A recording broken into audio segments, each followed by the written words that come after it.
గజం భూమి కేవలం 5,000 రూపాయలతో 135 గజాల డిటిసిపి అండ్ రేరా ఫ్లాట్ కేవలం 7 లక్షలు మాత్రమే. సార్ నమస్తే సార్. నమస్తే విష్ణు గారు. రామచంద్రమూర్తి గారు, చాలామంది లక్షల రూపాయలు, వేల రూపాయలు డబ్బు మార్కెట్లో పెడుతున్నారు, కానీ ప్రాఫిట్ బుక్ చేయడం విషయంలో చాలామందికి క్లారిటీ రావట్లేదు. కరెక్ట్గా ఎక్కడ ప్రాఫిట్ బుక్ చేయాలి, ఆ టైమింగ్ని పట్టుకోవడంలో చాలామంది ఫెయిల్ అవుతున్నారు. అండ్ మరి ఎలాంటి టెక్నికల్ ఆస్పెక్ట్స్ని దృష్టిలో పెట్టుకొని మనము ప్రాఫిట్ బుక్ చేయాలి అంటారు? అసలు ఇది చాలా చాలా ఇంపార్టెంట్ క్వశ్చన్ అడిగారు విష్ణు గారు. ఏమవుతుందంటే ఇప్పుడు ఈ స్టాక్ మార్కెట్ అనేది జస్ట్ లైక్ ఒక నదీ ప్రవాహం లాగా ఉంటుంది. అంటే మనం ఇక్కడ అమ్మేసి ఇది బెస్ట్ రేటు అని మనం ఎగ్జిట్ అయిపోతే అక్కడి నుంచి కూడా ఇంకా పైకి వెళ్ళిపోవచ్చు, లేదా అక్కడి నుంచి కూడా కింద పడిపోవచ్చు. అంటే ఇది ఎలా ఉంటుందంటే మనం ఒక కంట్రోల్ చేయలేని పరిస్థితి అవుతూ ఉంటుంది. అంటే ఇప్పుడు వేరే ఏ పాయింట్లో అయినా కానీ మనకి ఒక క్లారిటీ ఉంటుంది, ఎక్కడ మనం ఒక రేషనల్గా డెసిషన్ తీసుకోగలం. కానీ ఈ స్టాక్ మార్కెట్లో తీసుకోలేము ఎవరం కూడా. అంటే ఎవరిది రైట్ అని చెప్పలేం, ఎవరిది రాంగ్ అని చెప్పలేం. అలాగే ఈ ప్రాఫిట్ బుకింగ్లో ఏం జరుగుతుందంటే, కాబట్టి ఏం చేశారంటే దీన్ని ఈ మార్కెట్ని అర్థం చేసుకుంటూ మనం చేసుకోకుండా మనం ఎలా తీసుకోవాలంటే మన ఫండ్ మనం ఎంత పెట్టుకున్నాం, మనకి ఎంత రిటర్న్స్ వస్తున్నాయి, అలాగే మన రిస్క్ ఎంత ఉంది, రిస్క్కి రిటర్న్కి మీదే పెట్టుకోమని అనలిస్ట్ మా ఎక్స్పర్ట్స్ అందరు చెప్పేది. అంటే తర్వాత మార్కెట్ ఏమవుతుంది, ఎంత పైకి వెళ్తుంది, ఎంత కిందకి వెళ్తుంది అనేది కాదు. ఇప్పుడు నేను ₹1,00,000 నేను ఇన్వెస్ట్ చేశాను, నేను 3% రిస్క్ అనుకున్నాను. అలాగే 6% మినిమం 1:2 కనుక బుక్ చేస్తే అది టెక్నికల్గా కానీ ఒక ఎక్సలెంట్ ట్రేడ్ అన్నట్టు. అంతేగాని ఇప్పుడు లాస్ట్ 3,000 ప్రాఫిట్ ₹1,000 అన్నాం అనుకోండి, it is not a right combination. అంటే రిస్క్ రివార్డ్ 1:2 మినిమం పెట్టుకోమంటున్నారు. రెండో పాయింట్ ఏంటంటే ఇంట్రాడేలో ఏమవుతుందంటే 1:2 ఒక్కొక్కసారి అవ్వకపోవచ్చు.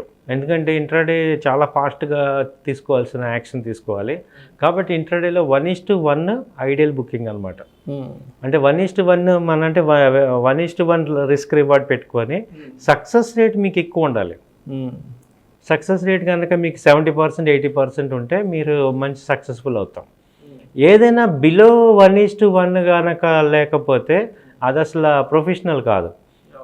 అంటే ఇప్పుడు లాస్ట్ ₹1,000 వచ్చి ప్రాఫిట్ 200 వచ్చింది అనుకోండి సార్, అది అలాంటి ట్రేడ్స్ చేసినా కానీ అలా ట్రేడ్ మైండ్ సెట్ ఉంటే అది వృధా ప్రయత్నం, అది బూడిదలో పోసిన పన్నీర్ అన్నట్టు అవుతుంది.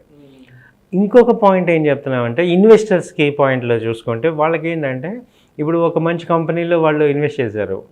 సో ఆ కంపెనీలో నేను ఇంకా కొంచెం ఉందాం అనుకున్నప్పుడు పార్షియల్ బుకింగ్ బెటరు. అంటే ఇప్పుడు 100 షేర్లు నా దగ్గర ఉన్నాయనుకోండి, ఒక రేటు నాకు 1:2 వచ్చింది, అదే ఒక 50% షేర్ ఎగ్జిట్ అయిపోయి మళ్ళీ డౌన్ అయినప్పుడు మళ్ళీ అవి కొనుక్కోవచ్చు. లేదు ఇంకా పెరుగుతున్నప్పుడు మన దగ్గర షేర్స్ ఉంటాయి కాబట్టి అవి మనకి ప్రాఫిట్స్ ఇస్తాయి. సో అంటే ఈ ఇన్వెస్టర్స్ పాయింట్ ఆఫ్ వ్యూలోనేమో నేను అడ్వైజ్ చేసేది ఏంటంటే partial booking. Trader point of వ్యూలో బుకింగ్ చెప్పేది ఏంటంటే అట్లీస్ట్ 1:1 కానీ 1:2 కానీ మనం ఉండాలి. 1:2 ఎప్పుడు అంటే కనీసం ఒక పొజిషనల్ ట్రేడ్ తీసుకున్నాం, ఒక 4-5 రోజులు హోల్డ్ చేస్తున్నాం, ఒక 1 వీక్ హోల్డ్ చేస్తున్నాం అంటే కంపల్సరీ 2 times తీసుకోకపోతే ఇక మీనింగ్ లేదు. సో అలా 1:2 అనేది మనం పెట్టుకోవాలి టార్గెట్. అలాగే ఈ పార్షియల్ బుకింగ్ ఏమో ఇన్వెస్టర్స్ పెట్టుకుంటే మనకి మంచి బుకింగ్ అనేది అడ్వాంటేజ్ అవుతుంది. అలాగే ఇంకొక పాయింట్ ఏంటంటే మళ్ళీ మనకు ఒక ఇన్వెస్టర్స్ ఆ రేట్ కనుక తగ్గిందనుకోండి, ఆ 50 ఏదైతే అమ్మిన షేర్లు మళ్ళీ కొనేటట్టు ఉన్నారనుకోండి, ఆ కంపెనీ జర్నీతో పాటు మనం కూడా జర్నీ చేయగలం. ఇప్పుడు ఎగ్జాంపుల్ ఇప్పుడు బజాజ్ ఆటో ఉంది సార్, అది ఎవ్రీడే ఏం చేస్తుంది, అల్టిమేట్గా అప్ ట్రెండ్లో ఉంది. ఒక 1 వీక్ ఒకసారి ఒక 100 పాయింట్స్ 150 పాయింట్స్ డౌన్ అవుతుంది, మళ్ళీ 200 పాయింట్స్ పెరుగుతుంది. సో మన దగ్గర ఒక 100 షేర్లు ఉన్నప్పుడు అవే షేర్లను రొటేట్ చేసుకుంటూ ఉన్నాం అనుకోండి సార్, ఒక 100 పాయింట్స్ 50 షేర్స్ అమ్మేసాం, మళ్ళీ కింద పడినప్పుడు మళ్ళీ కొన్నాం. అలా చేయటం వల్ల ఇప్పుడు చాలామంది ఏమంటారు, నేను లాంగ్ టర్మ్లో వెల్త్ని క్రియేట్ చేద్దాం అనే వాళ్ళకు కూడా ఈ స్ట్రాటజీ సరిపోతుంది. అంటే ఒక్క రోజులోనే అదేం వెళ్ళిపోదు కదా. సో ఒక 1 వీక్లో ఒక 100 పాయింట్స్ అలా మూవ్మెంట్ ఉంటుంది. సో 100 పాయింట్స్ రాగానే ఒక 30% షేర్స్ని మీరు ఎగ్జిట్ అయిపోయి మళ్ళీ కిందకు వచ్చినప్పుడు కొనుక్కోవటం ద్వారానే ఎక్కువ మనీ మనం సంపాదించాలి. సార్ ఒక విషయం స్పష్టంగా చెప్పండి, అంటే ఇప్పుడు మీరు చెప్పిన ఈ టెక్నికల్ ఎలిమెంట్స్, టెక్నికల్ ఫ్యాక్టర్స్ అన్నీ కూడా మార్కెట్లో బాగా ఎక్స్పీరియన్స్ ఉన్నోళ్ళు వీటిని ఏదైనా ఎగ్జిక్యూట్ చేయగలరు, కానీ మార్కెట్లోకి కొత్తగా ప్రతిరోజు కొత్త రిటైల్ ఇన్వెస్టర్స్ యాడ్ ఆన్ అవుతూ ఉన్నారు కదా, మరి అటువంటి వాళ్ళకి ఏదైనా కొంచెం సులువైన మార్గాలు ఏమైనా ఉంటాయంటారా?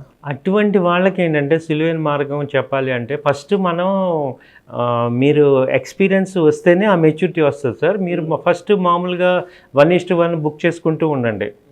ఇప్పుడు మన అట్లీస్ట్ నేను అనేది ₹1000 రిస్క్ అన్నప్పుడు ₹100 ప్రాఫిట్ అంటే అది వేస్ట్. అట్లీస్ట్ మనం ₹1000 రిస్క్ అంటే 2000 ప్రాఫిట్ అన్న రావాలి. కనీసం 1500 ప్రాఫిట్ అన్న మీరు తీసుకుంటే అది ఎలిమెంటరీ లెవెల్ అనమాట, ఫస్ట్ లెవెల్. ఆ లెవెల్ మీరు అది రండి. ఆ తర్వాత ఇన్వెస్టర్ అవుతాం. ఒక మంచి కంపెనీని ఐడెంటిఫై చేసి దాంతోపాటు జర్నీ చేసేటట్టు మనం ప్లాన్ చేసుకోవాలి. అలాంటి కంపెనీస్ని మనం ఐడెంటిఫై చేసినప్పుడు పార్షియల్ బుకింగ్కి రావాలి. Thank you sir, thank you so much Ramachandramurthy గారు. థ్యాంక్ యూ అండి, థ్యాంక్ యూ.